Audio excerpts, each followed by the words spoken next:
Hi everybody, I'm Bill Sanders and this is Watch Art Sci, the art and science of watch collection. In today's little vest pocket, we're going to talk about a wonderful new watch by H. Moser et Cie called the Streamliner. It's a chronograph, and in order to sort of set up a context for it, I want to take a quick look at the typical chronograph. Here's a Patek Philippe chronograph. The little sweep hand is the chronograph hand. The start-stop button is at about 2 o'clock. The reset button is at 4 o'clock.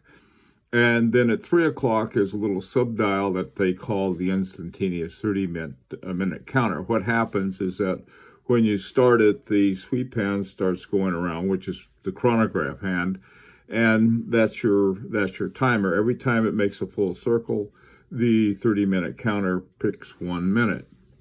Now, what happened when Adenauer introduced the Augengraph, it changed everything because it got rid of the subdials and it put everything in the center.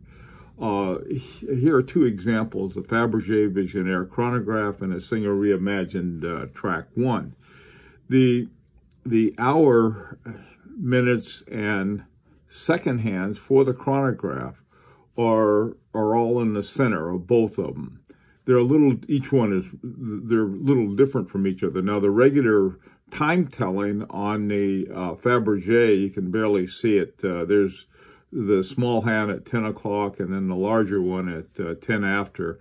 Those are the hour and minute hands. They're hard to see, though, because they're pretty stubby.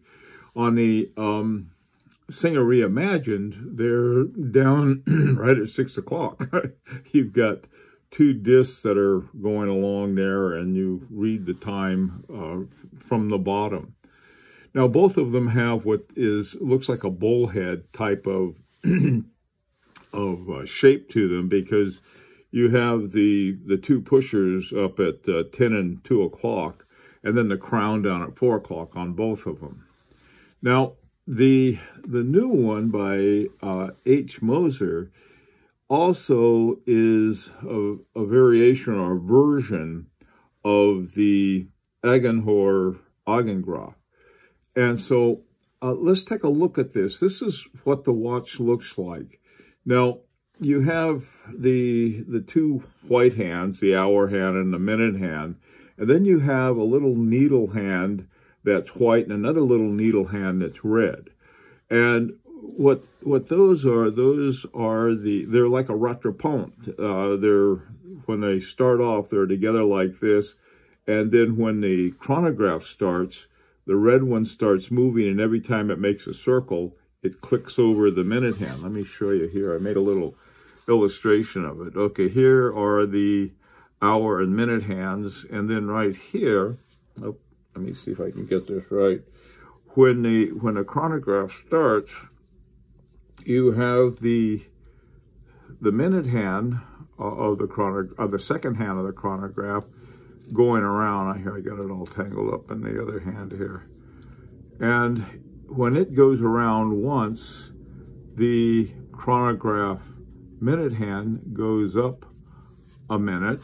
Let me see. Okay, gotta make sure you got to go in the right way. It's hard looking backwards.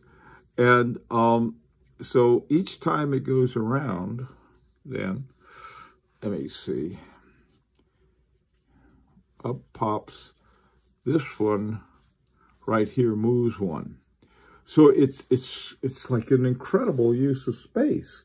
There's no hour hand. Usually with a chronograph, you don't use the hour hand anyway. And this is an ingenious solution. It really is. This one also has a flyback. The other ones didn't have a flyback. This is a new addition. And when you push the flyback button over on the left there, what happens? They both go up to 12 o'clock like this, and it looks like just one red hand up there. But that's like a rattrapante, like a split seconds. Finally, this is the movement is called HMC 902. This is the H. Moser designation of it. And it is Eisengraph unique in this respect. There's no hour hand, and there was on the previous two, on the Fabergé and the Singer Reimagined, and it's got a flyback. Okay, that's just a quick introduction to this. What to me is just one of the most incredible chronographs ever made.